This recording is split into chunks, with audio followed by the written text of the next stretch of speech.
I'm live and I'm super early because I couldn't wait anymore. Hi everybody. I know that at least two of you are here, Emerence and Callum. Welcome. It says that there are 8 others of you here. It has been a long time. I'm gonna like stretch out this little hello period because again, we are literally 6 minutes early, but I just could not wait any longer. That's how it's playing out today. For those of you who are new, I'm Elena of the Witches Box. We usually, unless I'm on a break, get together here live on Tuesdays to do an Oracle reading and to do witchcraft Q&A live. We hang out live and we do that, and I'm really, really excited. Hello, Alexis. Hello, Meredith. Happy New Year to everybody. Really quick, I just realized these are hella dirty, so I'm seeing spots. We're back. It feels so strange. I can't tell. This morning I woke up, I run through okay, today is Tuesday. I gotta I gotta do all these things, and then I'm like, oh my god, I haven't done a live. I think in 3, maybe 4, 5 weeks. It's been a really long time. Happy New Year, Amy and Summer. Welcome. Oh my god. Okay, Happy New Year. It's 2022.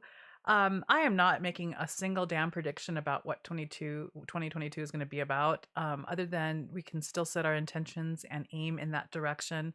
But as we've learned in the last couple of years, really, I think that the lesson of the last 2 years is to learn to roll with it and respond, not react, respond accordingly, because who even knows anymore? Who knows? So yeah, some random ginger. I love it. Welcome back. Happy New Year, Tatiana. Welcome back. Happy New Year. Ghost Blue Nightmares. Hello. Welcome. I don't think I've actually ever seen your name before. So, hey, welcome to our live. We do this every week. I do have a couple of announcements. We have 5 minutes. And I think that some of the people who are going to feel like this announcement is relative to them, or relevant to them, are here. So I'm going to say a thing. Callum says, yeah, I love these so much, and I'm so glad to be back with you all. I'm glad you're here. So listen, guess who's been doing some research into a place to retreat to so that we can have our very first retreat? So I have been working on that. It's going to likely be for a small group of 11 people. For those of you who have no idea what I'm talking about, there has been like chat back and forth in various places where we get together, where we've talked about doing a retreat based on a meme that I reposted somewhere and then talked about here, regarding what would it be like if we as witches grabbed our to be read pile, or at least a portion of it, because I know some of you are like me and have like several hundred books in your to be read pile, and retreated somewhere amazing and spent our days reading all day long together as witches, and then go out at night for dinner, and then we just talk about what we read that day. So I am making that happen. That is happening. It'll be towards the end of spring, and some of you this is going to be really difficult for, so just it is what it is. This is the first time I'm doing this, so for me to make it easy to coordinate and kind of get like our wheels going, it's going to be in California. So I know that there are a couple of you in England. I mean, hopefully you can make it. I think that would be phenomenal, but I get it. We need to do various countryed events. This is the first. Know that we've got 2 of our team members who are in England who are pulling for England. So there will be one in England at some point. So just know that. But I'm thinking 4 days. I'm thinking yoga and meditation in the morning. I am thinking someone to cook our breakfast and lunch for us so that we can lounge and read. It's here. It's in nature. It's creekside. It is a gorgeous, gorgeous place. I posted like a little sneaky peek a couple of days ago on our stories in Instagram of like what the back looks like, which is basically a forest and a gorgeous, like pretty fat running stream. It's got layered terraces, so you can kind of tuck into the trees and read all day if you wanted to. You don't have to. The inside is gorgeous as well. So, and the Isle of Skye. I know that the Isle of Skye was also part of the list. Listen, this is the first of many, so there we go. Let me really quickly catch up here.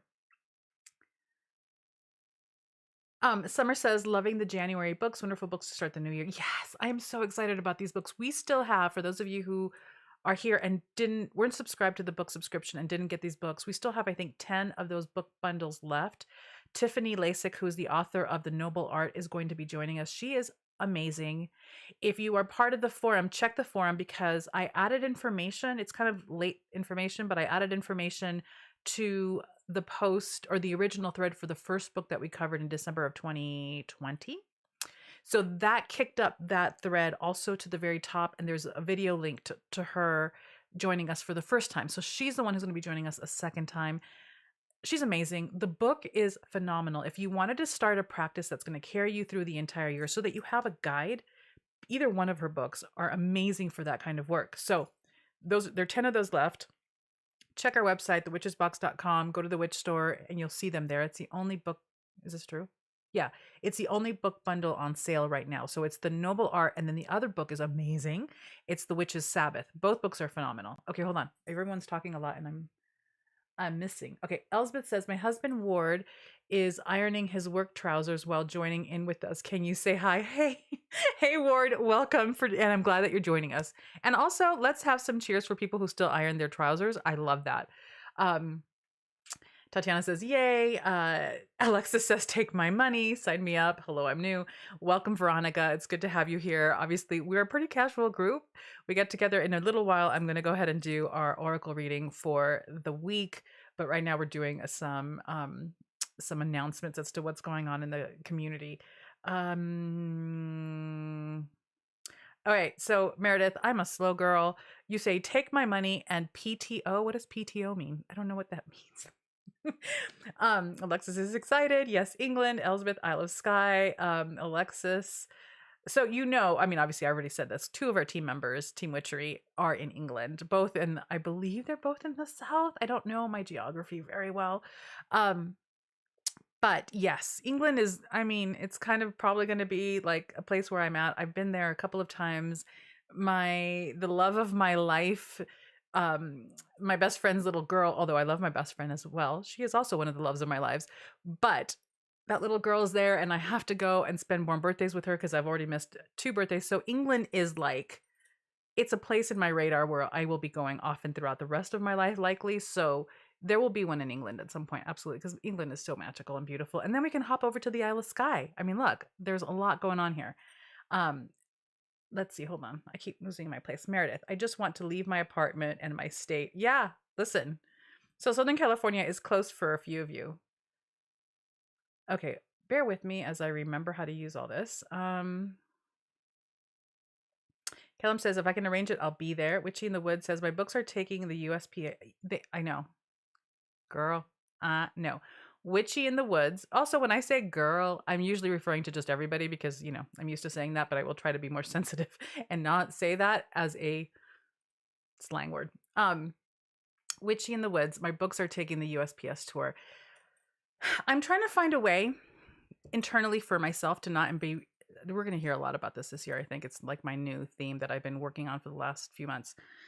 Reactivity versus responsiveness. I am all reaction. I am just in constant reaction to USPS and UPS and the way our parcels are just traveling around the world. We have a few people who are waiting for boxes where literally the boxes have gone to a completely other country and then come back to the right country.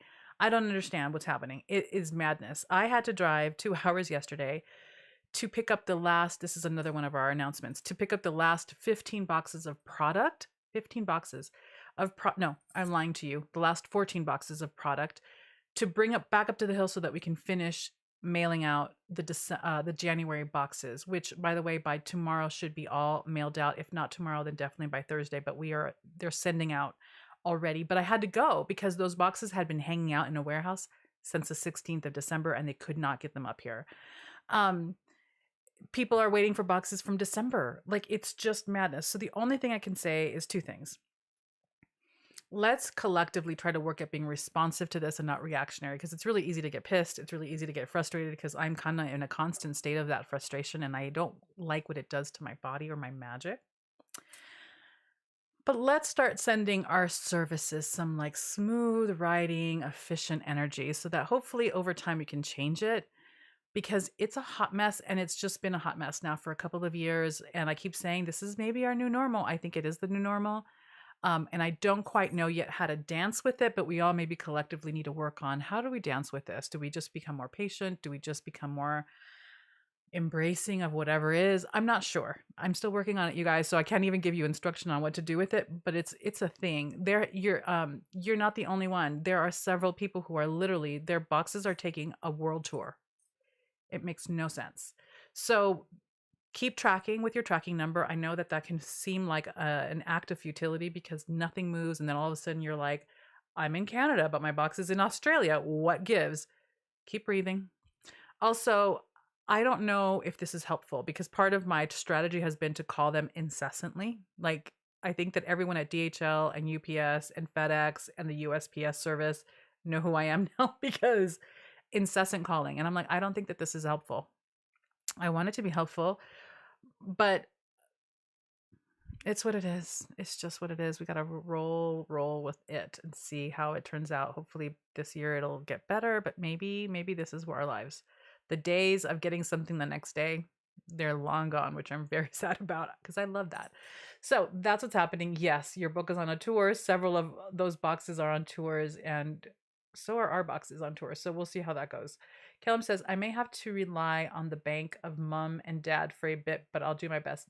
Listen, I mean, it's hard because I've reconfigured how the rooms are going to be. There are various prices. There are some that are single rooms. There are some that are going to be, there are 3 rooms that are king size beds for those of you who have partners that want to come too, so you can do a shared room, or if you're friends and you don't mind sharing a bed, there's that. And then, so there's single bedrooms for one person, private room. There are 3 king size bedrooms where if you have a partner or best friend and you don't mind sharing a bed, you can do that. And that's a lesser price per person. And then there's one like 4-person bunk bedroom if you don't mind that. Here in California, things are pretty strict in terms of COVID. I'm not going to get into the politics of back and forth of yes, vaccination, no vaccination. You need to be vaccinated. That's just straight up. I want it to be safe for everyone. So keep that in mind and consideration when you want to sign up for this retreat. I'll announce it by February. So by February, the first week of February, the page will go up so you can sign up. However, all that said, there's only 11 spots, so not everyone can come, unfortunately. And if you can't afford it now, don't go into debt. Don't do it. Just take care of your financial needs and your stability. That's important. There will be others. So know that. Don't let the FOMO like have you stretching your money, because money is important, and being responsible with where you put your money is also important. So I want to encourage that. Don't let the FOMO take over. Don't. It will happen again. Okay, so there you go.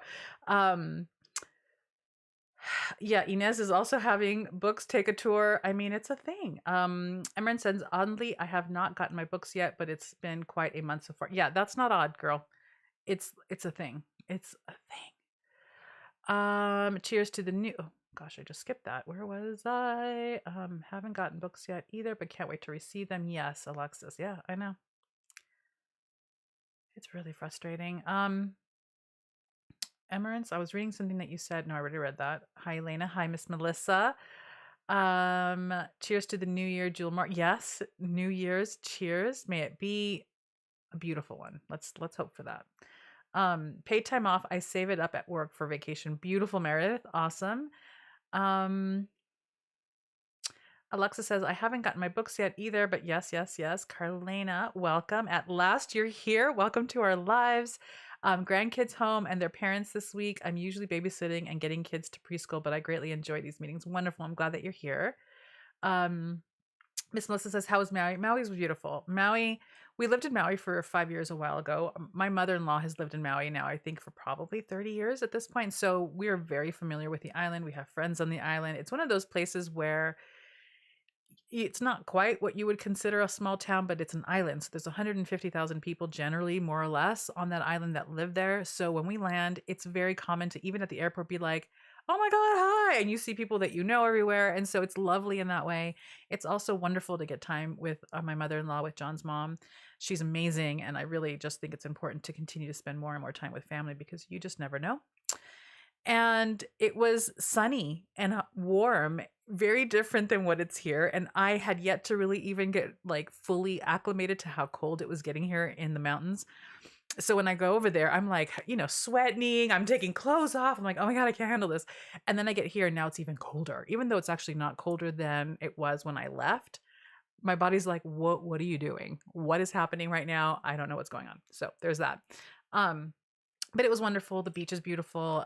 Even though it rained for the first 3 or 4 days, I love tropical rains. It was really wonderful. So it was good. And I hadn't seen John in almost, wait, hold on. Well, in 6 weeks. I hadn't seen John in 6 weeks. So it was really nice to it was like first date kind of thing. And it was nice. It was lovely. It was a good way to end and start the year. Um, Veronica used to live in Southern California. Wonderful. Callum says, I'll be moving house in the next couple of weeks to live with mom and her boyfriend. Oh, lovely. I live with mom and dad right now, but they got divorced a while ago. So this has been a long time coming. Oh, wonderful. It'll be good to be together. Yeah. Any advice for settling in magically as well as physically? We're kind of doing this backwards, but let me get to that. Any advice? I mean, I think that it's the same thing in a lot of ways. If you were moving into your new own home, clean the space, set an intention for the place that you're both going to be inhabiting the most, but also for the home as a whole. And then there are the practical things. I love to just clean everything first, kind of map out where I'm going to have everything, and then only unpack very specific things at a time. So I do all of the bathroom stuff because the bathroom is really small. It's easy to get everything out because the more I clear out boxes, the more I can think. That's just practical stuff. But also because you're going to be living with other people, and this is true if it's family, lovers, friends. Have a sit down in terms of like, what are the expectations? Who wants to voice expectations about refrigerator, kitchen use, house use, living room use, blah, blah, blah, blah, blah, chores, contribution to like keeping up the home in general as a group.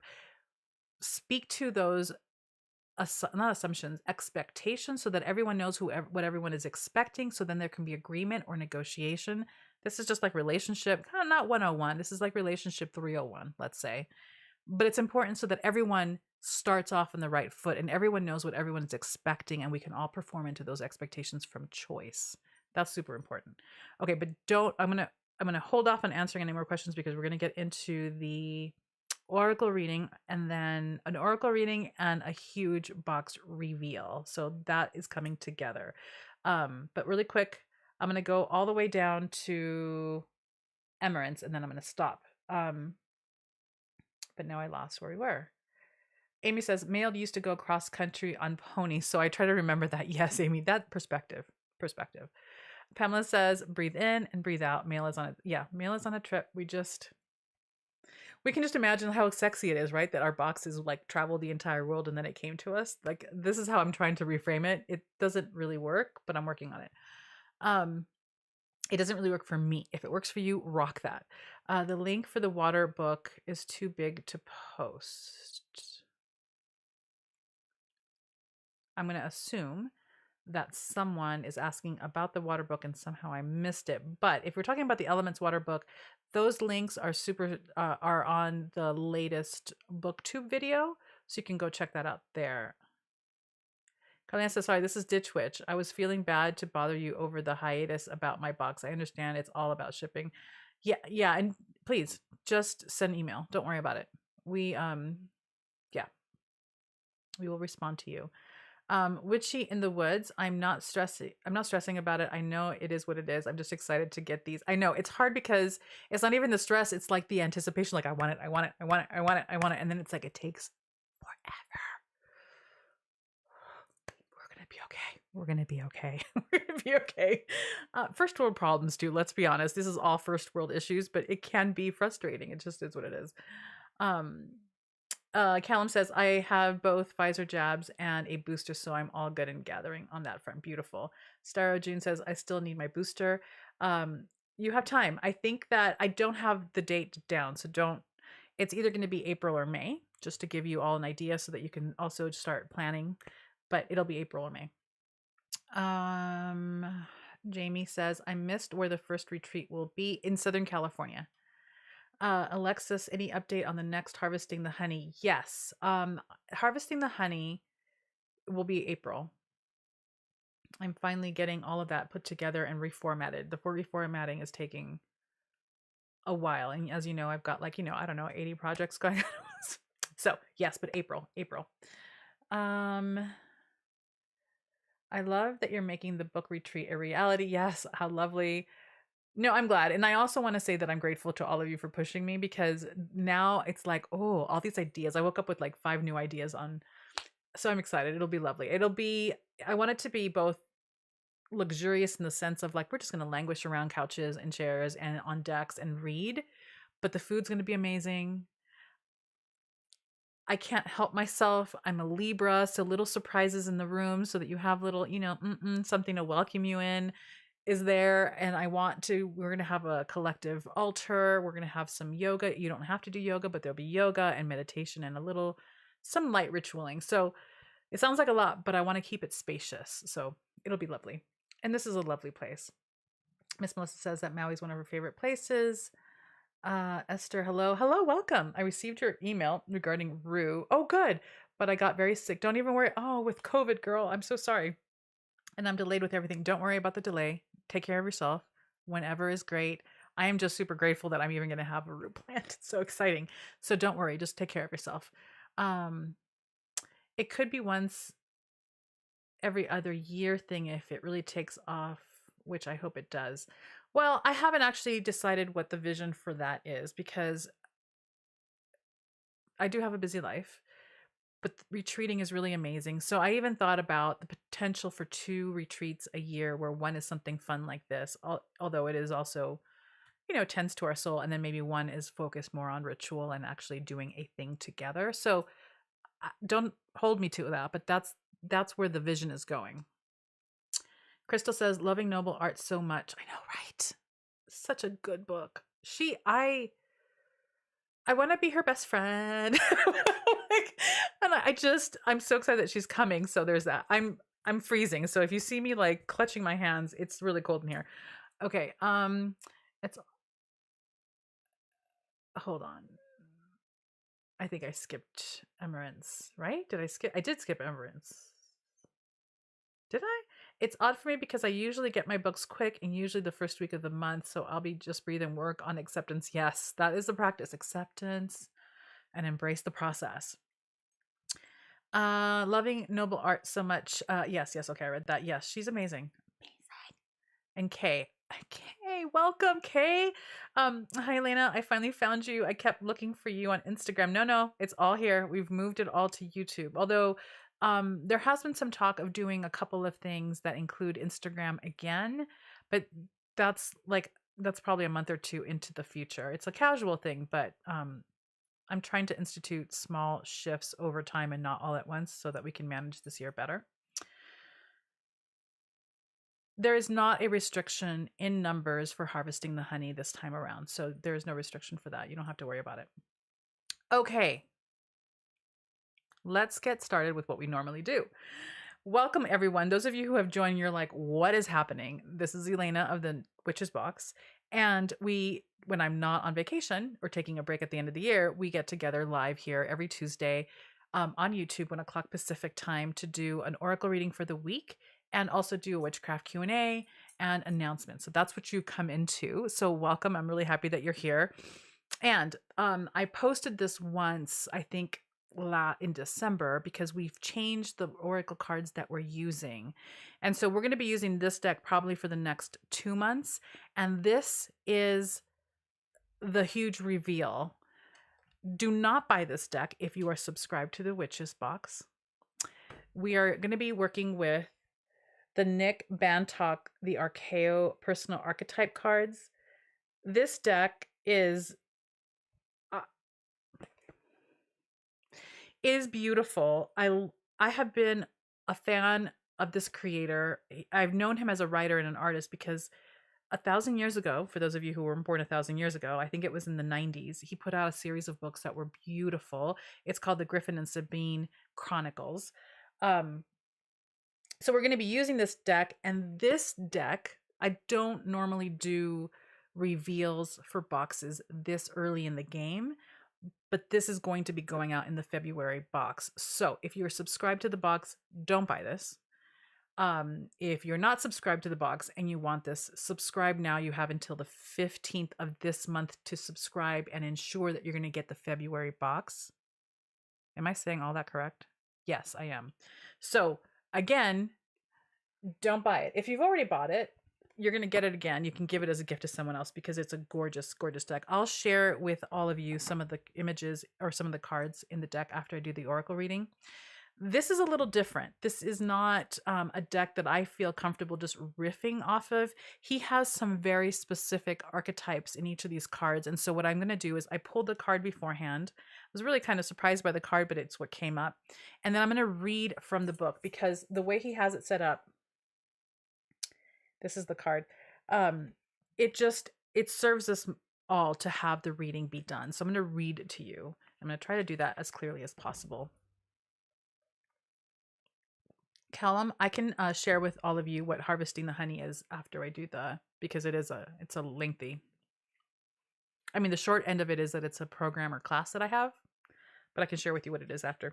All right, so the card that I pulled, this is what's interesting about these. The art is gorgeous, but it's hard to read the actual word on here because it's very light. Oh, if I hide my face, there we go.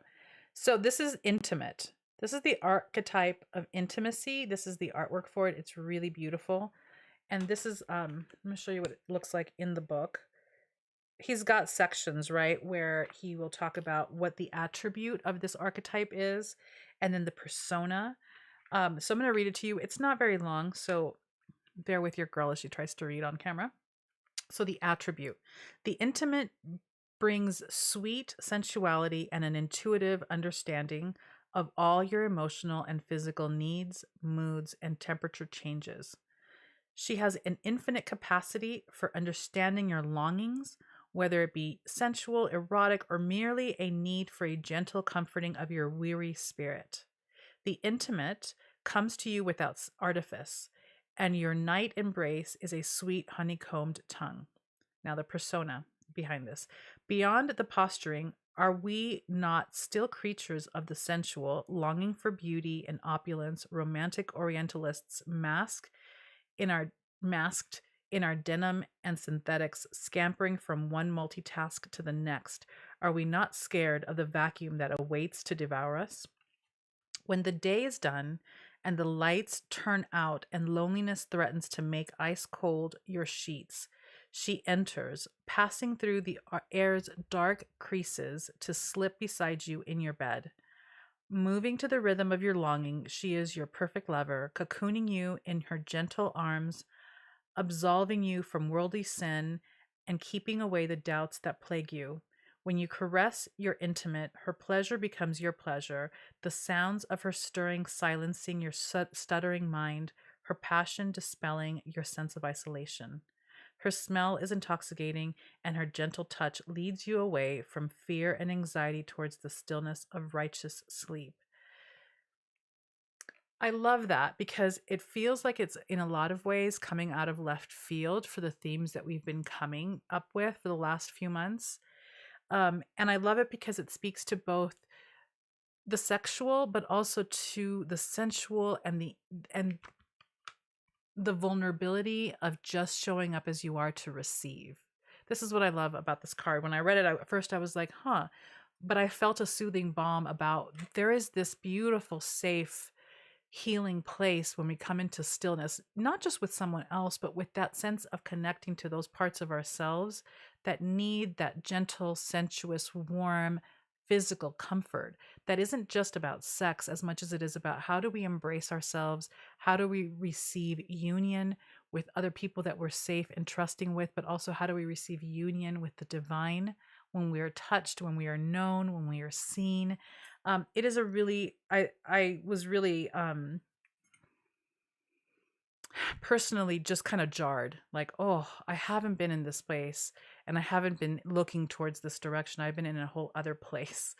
And the idea of the slowing down and the unmasking and the being still enough to receive and to join with the divine, with myself, with another, whether it's sexual or not, in that beautiful, gentle place, I think can be such a beautiful place for healing and for stillness and for that recalibration that our nervous systems need in this world.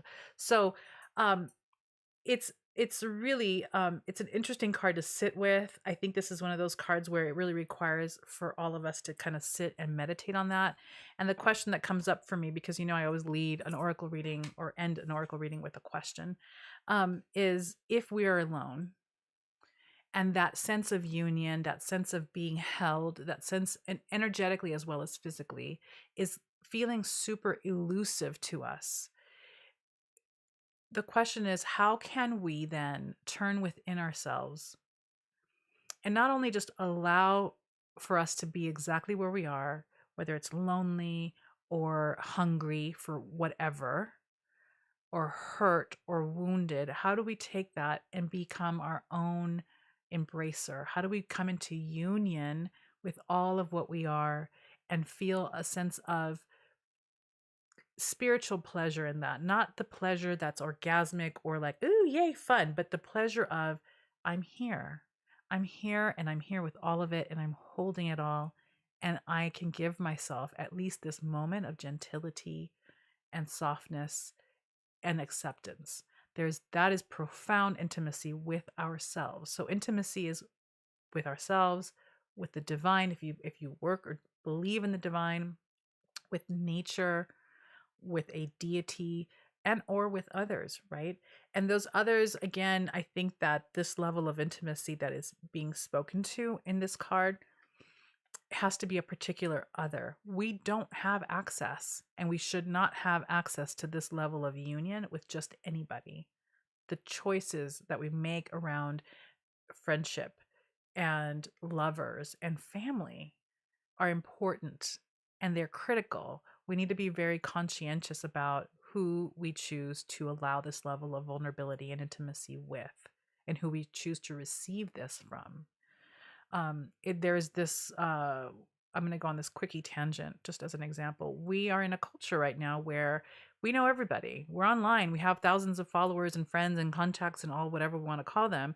And so there's this sense of, I'm just going to throw my stuff all over the place because someone's going to catch it and someone may meet me there where I really truly need to be soul met. That is not the way to do it. That's not the way to open up. It is incredibly irresponsible because it's coming from a place of desperation and it's not coming from a place of discernment. So that's always a tangent that I tend to add to these things. But it's really a beautiful card to sit with. Where are you finding your points of intimacy with yourself, first and foremost? And then where are you finding those points of intimacy with other people? And what is the caliber of that intimacy that you're finding with other people? And what would be your choice for that caliber, that quality, that value? Yeah. Okay, so that is our reading for today. Now we're going to jump into the whole Q&A section. I feel like there's probably another announcement, but it'll probably come. So just tell me, what are your questions? What do you want to talk about? I do have we're going to start putting out, I think in a month, a series of, I've been collecting questions from all of you for a very, very long time, since the beginning of this business.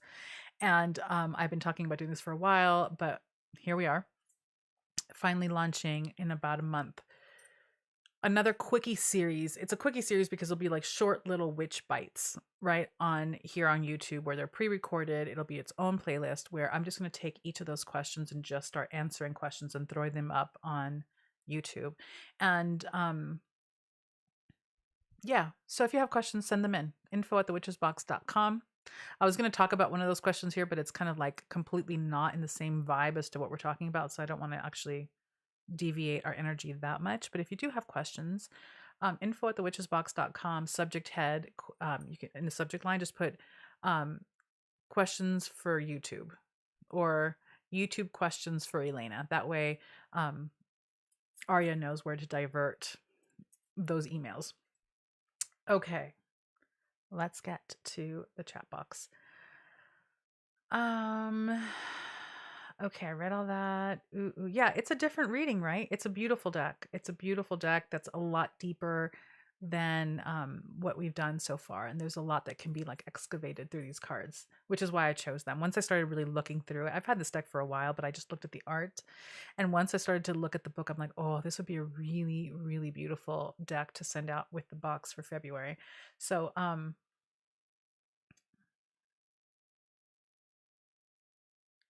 Yeah, Callum. Yeah, Callum. I'm gonna get your name when I see you at a retreat. You're gonna say your name out loud for me, and I'm gonna know exactly how to say it, and I'm not gonna be insecure about saying it anymore. And I can't wait for that to happen. So yes, this can be a really hard hitting card, and I think um just really quickly in that space that you're in right now, I think that this speaks to this card really beautifully because sometimes what we're feeling is really difficult to really hold. And it's a beautiful practice to just sit with it and hold it without the flailing or without the quick, not that you're doing this, but just as a general information for all of us, without the flailing and without the let me try to something else to get out of this feeling right away, right? Because we're not comfortable. We don't want to feel lonely. We don't want to feel the hit. Um, and so when we do that, when we try to avoid those feelings, we flail, we get really reactive, we get messy in a way that sometimes makes that feeling worse, even though we think we're avoiding the sensation. The intimacy comes in with just sitting. You're lonely right now. We're lonely. There's something that's missing. There's a longing there. Our longing is sacred. We try so hard to avoid that state of longing because it's an incredibly uncomfortable place. It can bring up a lot of pain and a lot of unresolved wounding, sometimes not for everyone, but that's part of it too. And the spiritual practice, the spiritual maturity practice is really to how can I sit with this and just observe it and honor it for what it is without having to like change, grasp, move, addict, right? Because we medicate a lot to avoid those uncomfortable feelings. And I think the beauty of this card is that there's intimacy there. And intimacy isn't always a feel good thing.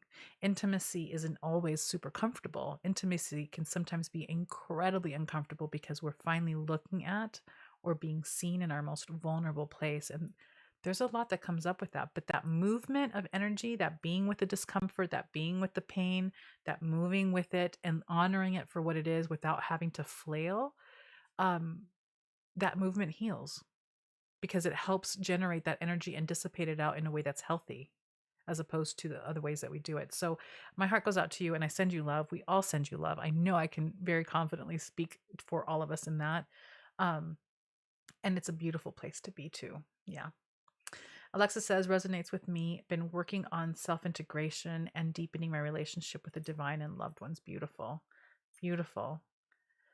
Hi, Kim. I don't know that I've said hi to you because I think you just arrived. So hello, welcome. So that's that. I love this deck. I love, love, love this deck. Let me show you a couple of the other images. His art to me is a little surreal, but also I don't know that he has that in this.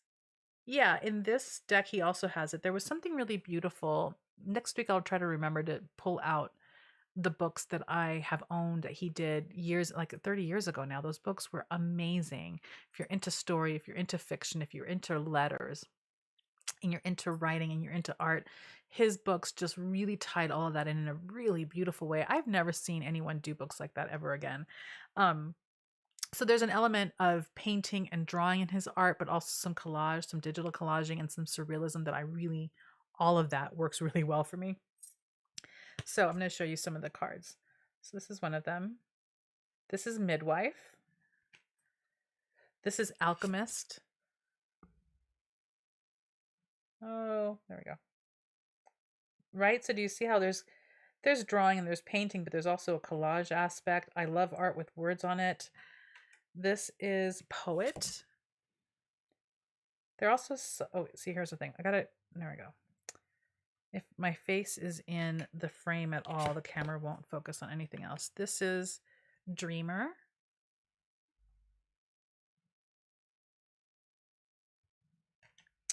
This is, what is this? I can't even find, this is Wolf. How I didn't see that, I don't know. Ooh, ooh, ooh. This is Grace. Beautiful. So you see what I mean? It's really hard to see the words readily because they're really light. This is Arbiter. I love this. Got major Libra vibes on this, but this is beautiful card. I love it. And this is Illuminator. I'll show more next week. Beautiful. Beautiful. So next week I'll show more cards, but also I will I'll try to remember to have his books on hand to share with you the books for this card. Okay, let's see. What do we got going on here?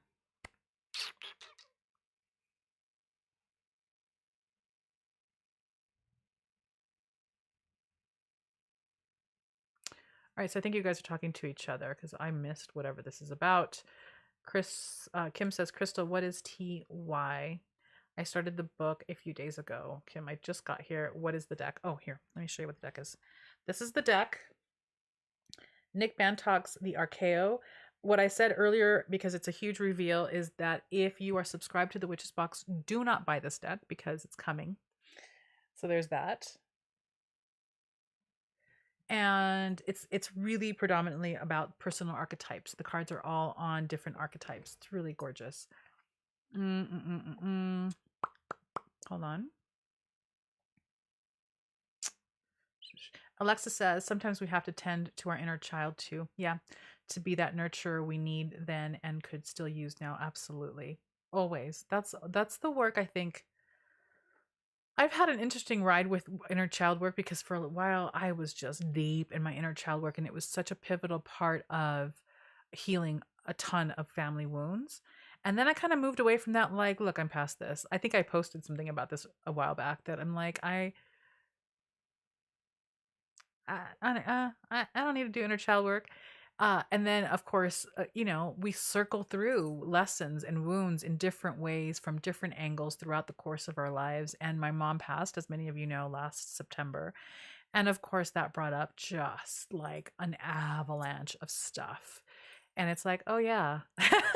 It's those humbling moments where you feel like, oh, I've learned everything I need to learn about this one thing. No. Oh, no. It's like I started all the way back from the beginning again, but from a completely different angle with a very different perspective. The compassion isn't coming as hard as it used to. And I think that that's part of the lesson. You come back around in a different way with better tools, but the inner child work is probably forever. Callum says, yeah, I recently got a vision of me as a 10-year-old kid just playing catch topless with my friends in the warmest sunshine we'd ever experienced in the UK way back when. The longing to have that innocent joy back brought me to tears. That's beautiful. That's, yeah, I can feel the tears. That's beautiful. There's so much to be learned there. And tending to ourselves in that way, I think, is probably one of the best paths, honestly, to self-love, to coming back into alignment with truly loving ourselves, is to come back and care for ourselves in that way. The way we would care for a child is so different than the way we normally care for ourselves. There have been moments when I have just humbled myself horribly, but perfectly, by realizing I would never do this to a child. I would never speak to a child this way. Why am I doing this to myself? Why am I rewounding myself this way? I would never eat this way. I would never feed a child the things that I've eaten as a way to medicate, right? So this is not about shame. This is about sacred awareness of this is an opportunity to calibrate back to love and back to a place where we're truly caring for ourselves. So the work of the inner child is incredibly powerful and transformative. For me, it's one of those places where, yeah, it's very much a part of the self-help movement. It's very much a part of psychology. And so a lot of people feel like, well, this isn't witchcraft. And I feel like this needs to really be at the core of witchcraft, because the more in alignment you are with yourself, the more you're healing yourself, the more in alignment you are with life and nature and that connection. And what is witchcraft if not a connection to life and nature? Yeah. It's really easy to get caught up in the technology of magic, and magic is amazing and magic is necessary, but our rod, our arrow, our aim in magic is so much more refined when we are in alignment.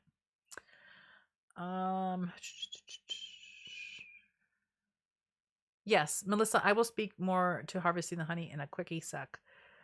I did not read Skellig. Okay, so no, it's not a subscription gathering. So I'll speak to harvesting the honey in a second. The Dreamer resonated with Rockin'.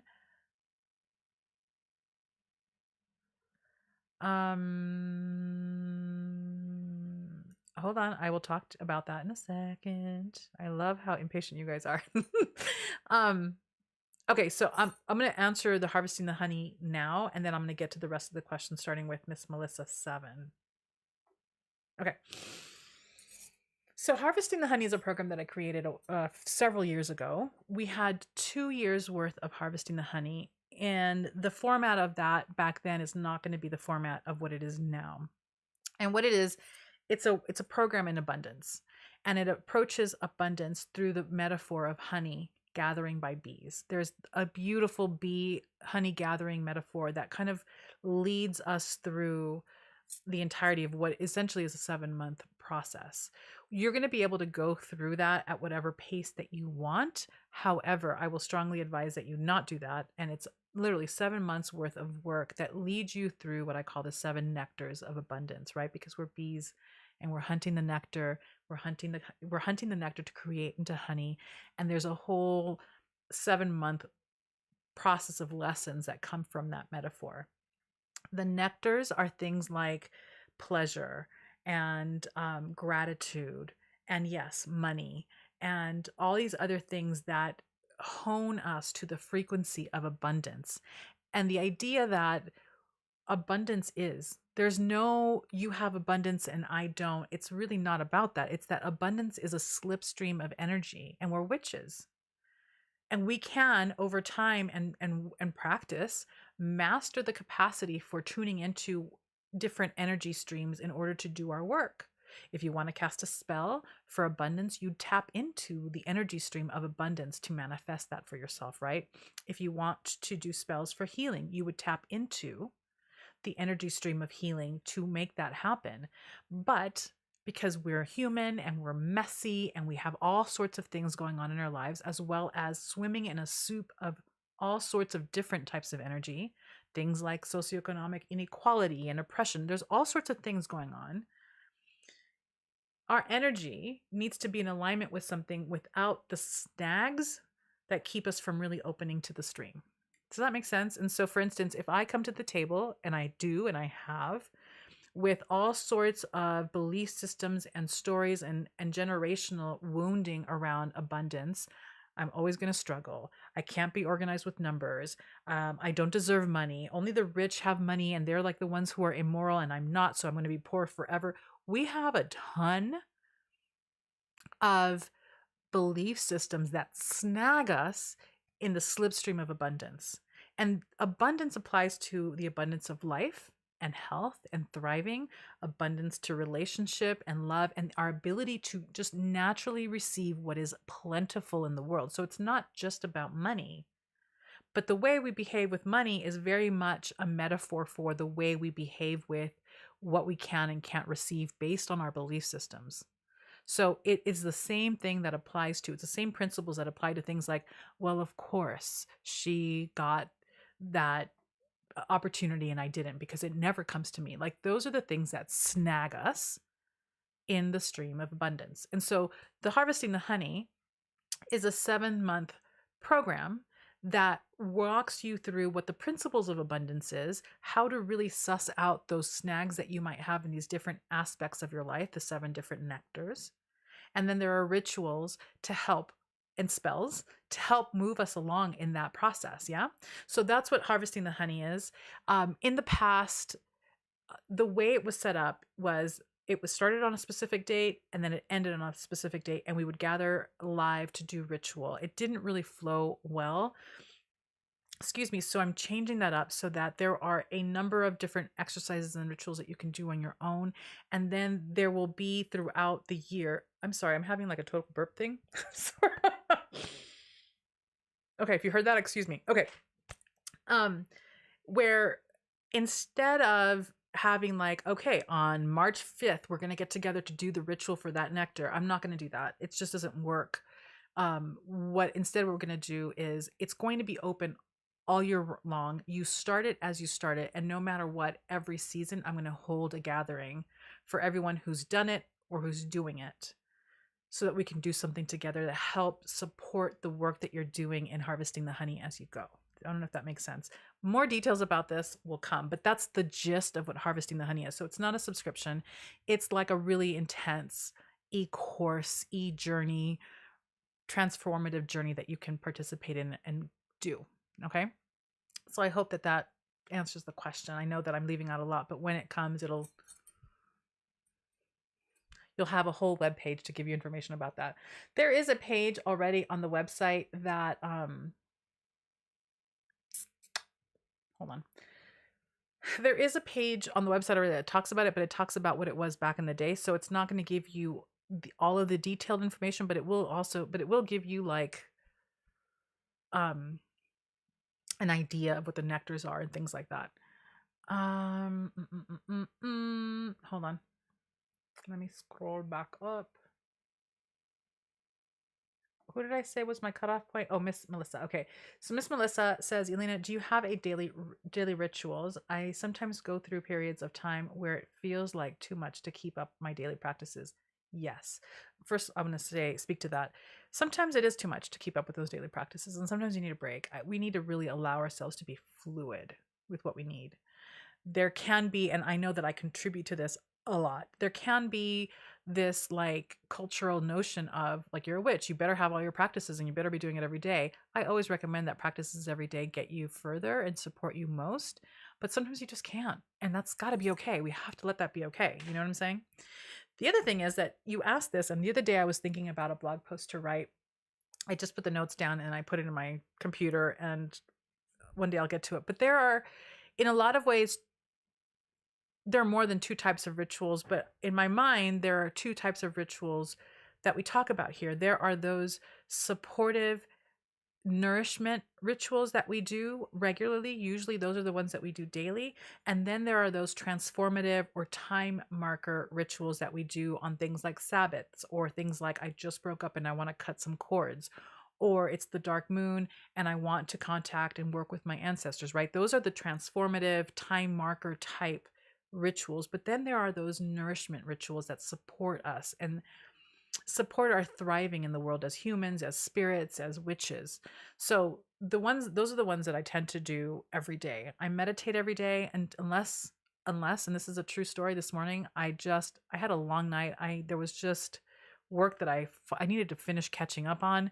So I stayed up until all hours of the night and I finished it. So this morning I didn't wake up until 8:30. Usually I wake up at 5:30. So I didn't do it this morning, and that's okay. I feel it. I feel like I didn't do it, but I didn't, because I slept right through the time. So I meditate every morning. I think I've talked about this before. I hold kind of two lineages where I'm a witch, but I also am a student of Sri Vidya Tantra. So I'm a tantrika in another lineage, and there are practices that I do there that happen every day, but for very specific amount of times. So if I'm in a 40-day or an 100-day commitment to do a specific ritual, it'll be an everyday thing. I'll do that in the morning, or I'll do that in the evening, depending on what that particular sadhana requires. Some require it to be in the day and some require it to be in the night. I do better when it's in the day, but so meditate every day. If I'm in sadhana, I'll do a sadhana practice in the morning. Those are like the most consistent things that I do. Sometimes that is all I can do. Sometimes the sadhana is an hour-long thing, so I'm limited. The other practices that I do is I journal now. I was an avid journaler since I learned how to write and had a diary like from Hello Kitty with like a little lock. And I journaled religiously daily for the majority of my adult life until like my 30s. And then it became super sporadic. And I'm now in the last year or two coming back to that practice.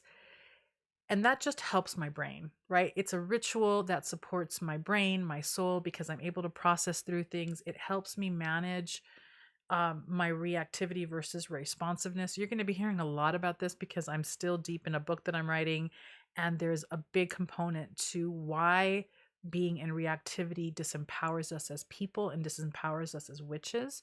So for me, the journal writing really helps to suss my shit out, really.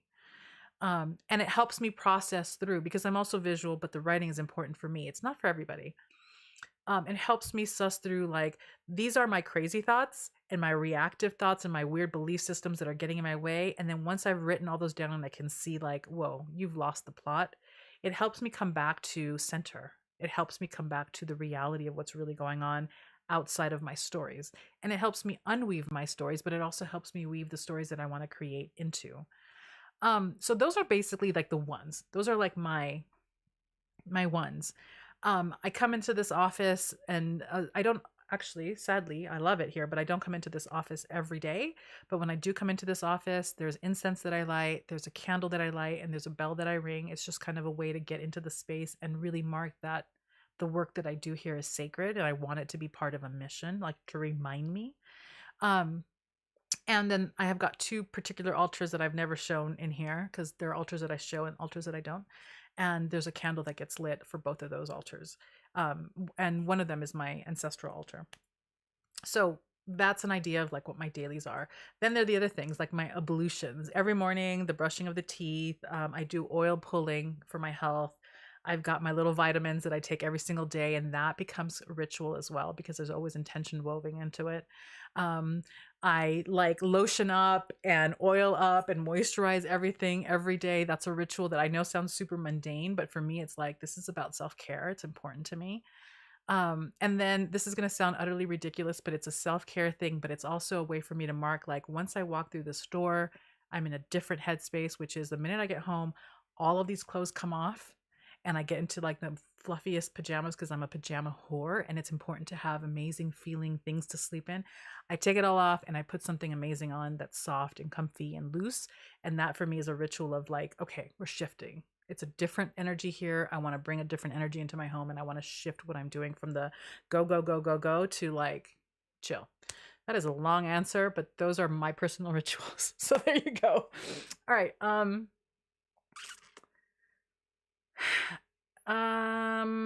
Okay, Carolina. Question about the book, The Noble Art. I started reading, but it's always referring to previous book, The Great Art. Should we read that book first? Well, here's the thing with that book. I have a review of that book here on BookTube, so you can go check that out. That book, if you were to read that whole, my recommendation in that video, and I don't remember exactly the words that I used, but this is what I said. It is probably a little bit bigger than the book, The Noble Art. I should have actually compared the two. I don't know that it's a book necessarily that I recommend that you read all the way through because it's divided very specifically into seasons and the different work that you do as you move.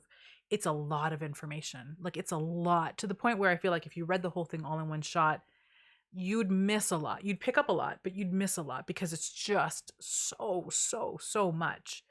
Well, what I did recommend is that you definitely, everyone should read the first, I don't remember now how many chapters. So I think it's like the first 2, maybe potentially 3 chapters in that book, because that sets up the foundation for the system that she's working in.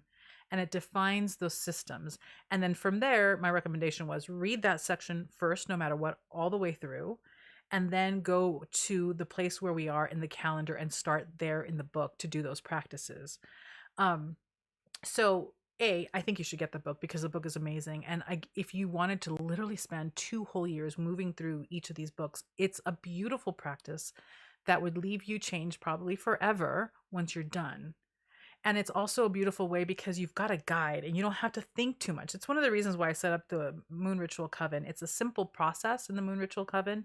But if you just want to do ritual for different moons, but you don't even know how to do it, I'm just going to give you a ritual to do when you show up and you do the ritual.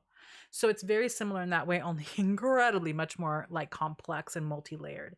So get the book. If you're really called by what she's writing in this book and you don't have the first book, get it. And then if you read the first, she explains what you're doing in this book. So this book stands alone. But if you really want to get deep into her work, definitely go through the first couple of chapters. And then, I don't know. I mean, depending on how ambitious you are, I don't know that I would do both at the same time in terms of throughout the year. But you could. You could. So what is my answer? My answer is you don't have to.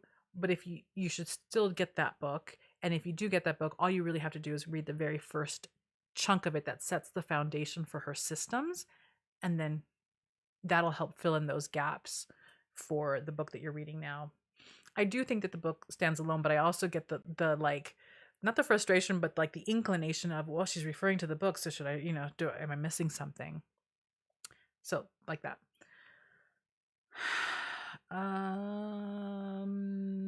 Okay, read that. Rockin says, ooh, I can't hardly wait to feel the deck in my hands. Alexa says, yeah, timing's everything. The message is always different. Fresh perspective does wonders. That's why I love revisiting self-care practices like inner child work, shadow work, etc. Yes, absolutely. Penguin Girl, welcome. There's so much wisdom in everybody's lives. Yes, absolutely. Oh, crap. I accidentally skipped ahead. Here we go. Season Wee Moon says, Elena, remember Clarissa Pinkola Estes, chapter 12, Marking Territory, the Boundaries of Rage and Forgiveness, the Crescent Moon Bear story. I don't remember that story. Tell us more. I don't remember that story. I mean, I feel like I've read that book several times, but girl, I have also read a million other books, and right now I can't hold anything.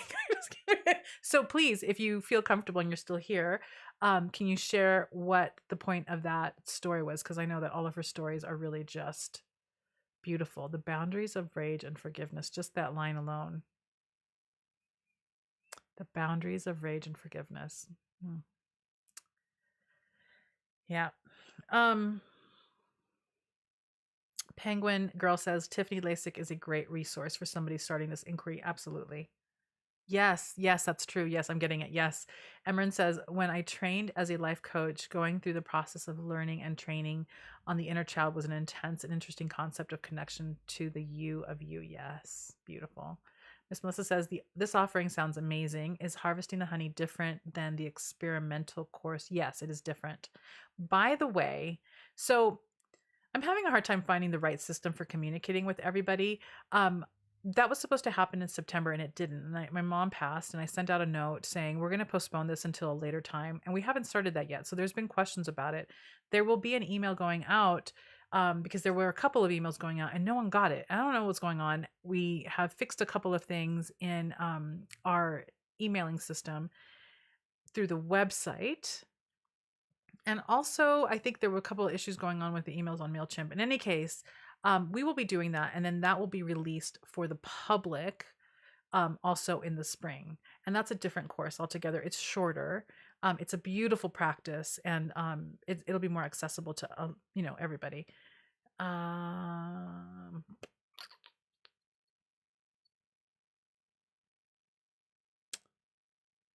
Yes, Alexa says yes, let's challenge our beliefs. Yes. Esther says, Elena, what is a good ritual for coming out of an illness? I can't even believe what went through my head. I'm going to back up and not say that yet. I think that it depends on the illness, right? I think that sometimes we come out of an illness and we are not still 100%. And so then we're out of the illness or out of the diagnosis, whatever that is, a flu, a cold, something else. But the body is now in a place of let's regenerate, let's re-nourish. So sometimes the ritual can very much be about like what's going to really bring it back in, what's going to really stock up the resources so that we can start anew fully. So the ritual can be about fullness, coming back to that full place of recovery. So it's not necessarily a ritual as much as an act, a time of really paying attention, a time of really paying attention to what really would rebuild me right now and how do I want to really do that. The thing that came to mind, which is interesting because once we've healed from something, like there is a renewed energy, there's a sense of massive relief, like, oh my God, I've come out, right? And so sometimes there can be this newness to everything and an energetic, a re-energizing, right? And so the first thing that came to mind was have an orgasm and make that the ritual, because what is the most life-affirming, pleasurable, amazing thing that's in your body that you can do, which is, I mean, for the most part, it's an orgasm. And I hope that kids aren't listening to this, but this is not going to get X-rated. This is as much as I'm going to say about it, other than, yes, it can be with someone or it can be by yourself. But the idea of really kind of reactivating all of your nervous system with that kind of rush of energy and pleasure can be a beautiful ritual of awakening. That's what came to mind. I'm going to go with it. And there you go. The other thing, because something else came into mind, is a ritual of gratitude during the full moon. The full moon, which is the fullness of health, can be the fullness of being alive, the fullness of being awake. And then the gratitude, being in the gratitude for this body, being in the gratitude of we've made it through an obstacle, being grateful for whatever lessons came through during that illness, and being grateful for the opportunity to address and embrace and renew your relationship with your body again. That also came through. Okay, all those things.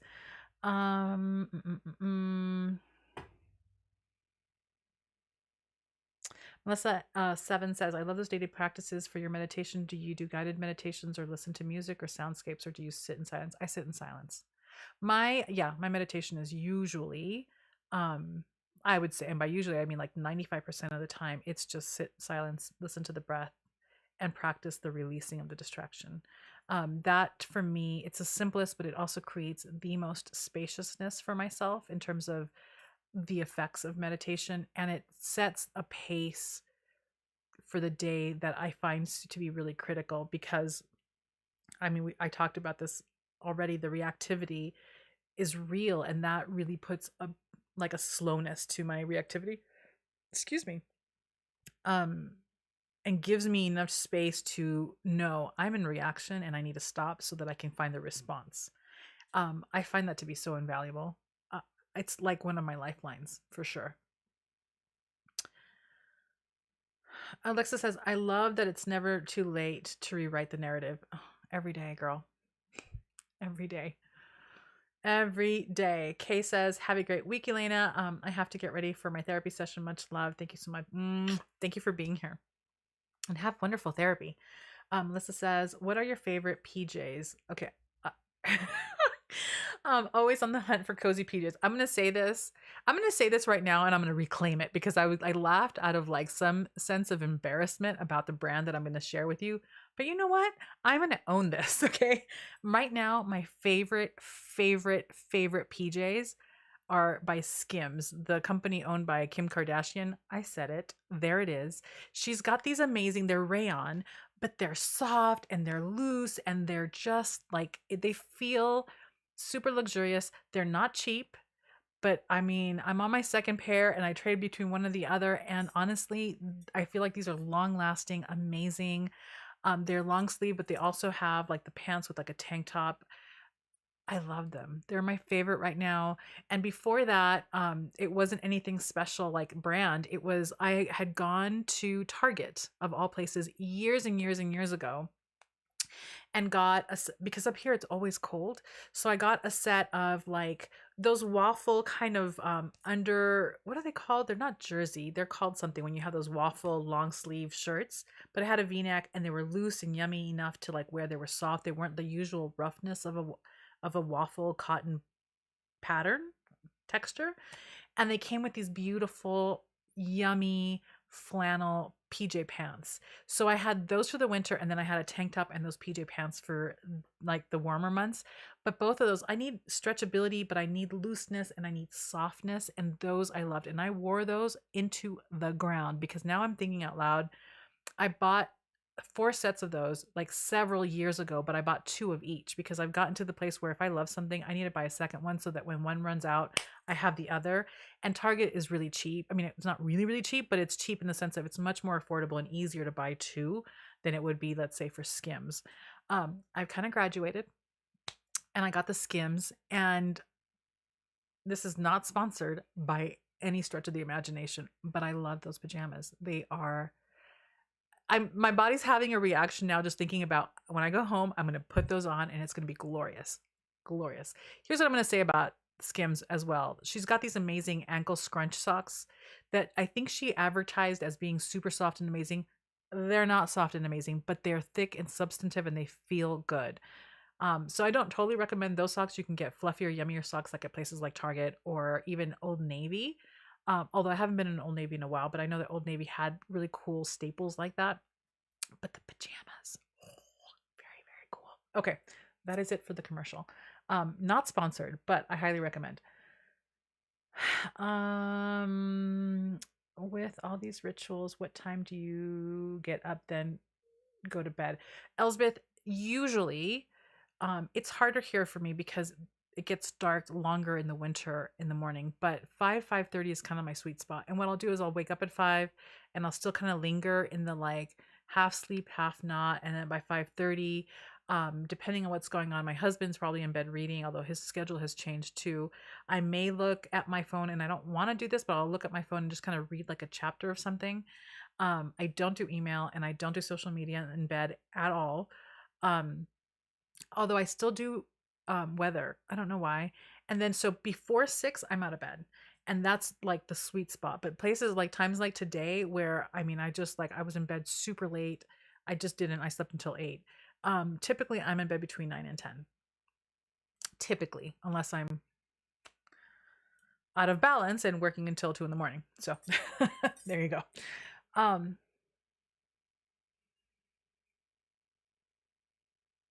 PJ. Oh, so Emerance has another referral for PJs. PJs Stan Herman QVC. There you go.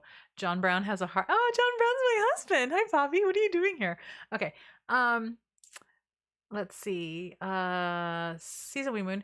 You were speaking of the cycle of forgiving stages: forgiveness, forego, forbear, forget, forgive. These begin this and cycle again. Beautiful. Once we work through these, leaving a light ash, not a hungry fire. Yes. Thank you for bringing that up. That's beautiful wisdom. In fact, I'm going to write that down to read that chapter again. Oh my God. Chapter 12. Yeah. That book is like, I feel like I could read that book probably each year for the rest of my life and still get something completely different out of it. It is one of the most, first of all, I've said this before, it is one of the top 3, top 5 seminal books of my life. I know that's true of you, and I know that's true of a lot of people. So thank you for bringing that up again. I'm going to read that chapter because it's like a Bible in a beautiful way. Season We Moon, I had to shorten response to meet word count. Oh, there's a word count on YouTube. Yeah, I guess there would be. Season We Moon Skims is my most favorite, right? Maybe that's why John Brown was putting a heart on there. I don't know. Okay. I had short response to meet word count. Skims is my favorite. Thermal, right? Thank you, Alexis. It's thermal, right? It's a thermal shirt with a little waffle. Yes, and they are definitely size inclusive. I have on loungewear at the moment. Beautiful. Emerance says, you're most welcome. They seem to fit true to size or larger and have great sales and interest-free payment. Oh, beautiful, beautiful. I've never really shopped at QVC, but I know a lot of people who do. Thermal. I moved from Eileen Fisher to Skims and Good American. Oh, I haven't actually tried Good American. The fabric, the fit, gorgeous. You mentioned Eileen. Where were we? That you mentioned this. I think we were in our last, oh gosh, live Witches Book Coven gathering, where I think maybe it was there that you mentioned that you were wearing Eileen Fisher. I don't know where. You mentioned somewhere in one of these that you were wearing Eileen Fisher, and I had a smile because back in the day, I was like an Eileen Fisher fan, and I was like, I don't know what happened that I got out of that phase, but I'm definitely inspired to look at what they're doing again. But also Eileen Fisher for me was very close. I can't believe we're talking about this. Was very closely tied at the time. They may not be connected anymore, but through Garnet Hill. For any of you who don't know who Garnet Hill is, look up Garnet Hill. They have just these yummy, beautiful bed sheets and some other, at the time, I don't remember if they've expanded, other home decor items, but their sheets, still have several of the sheets that I bought back in the day when I was single and I was in a full-size bed, but these beautiful, beautiful sheets. In any case, enough of that. Okay. I have Skims and Good American Budget. Beautiful. That means that you're really dedicated. Oh, Danielle Dulski is reading it along with the gathering. Beautiful. She's so cool. They're both cool. I love them both. Hello, Reading Writing Puppet. Welcome. We are actually towards the end. It is 2:07 my time. Thank you for hanging out. Thank you for making the first time back after like 4 or 5 weeks. Amazing. Really quick, again, for those of you who missed it, I'm going to just run through a quick list of announcements. So the Witches boxes for January are going to be done shipping out by Thursday. The deck that I shared with you today is a massive sneak peek to the February box. So if you're subscribed to the box, do not buy the deck because you're going to get the deck. But also, if you want to subscribe to the box to get the deck, you have until the 15th of this month to do that, which I think is in 5 days. The link is thewitchesbox.com. You go there, you'll see a link to the Witches Box. There you go.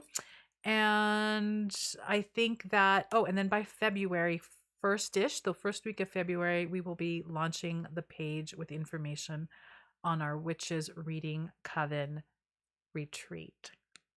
So there's that. And I think that that's it for today. On Friday, this Friday, right? I don't know what the number is. I think it's like the 11th or something. I don't know. Don't hold me to it. But whatever this Friday is, we're doing our first live guided meditation back. That's at 10 o'clock a.m. Pacific time as well. This morning, before I got to my office, I ran through and I created a list of themes for our guided meditations all the way through April. So we are set and ready for this year and our guided meditations. I can't wait. And I think that's it. That's it. I'm so happy to have been here with all of you and to be back into the, the schedule of things. And yeah, I don't think there's any other announcements. That's it. All right, my loves, take care, be safe, make magic, and we will talk again in a few days. Bye.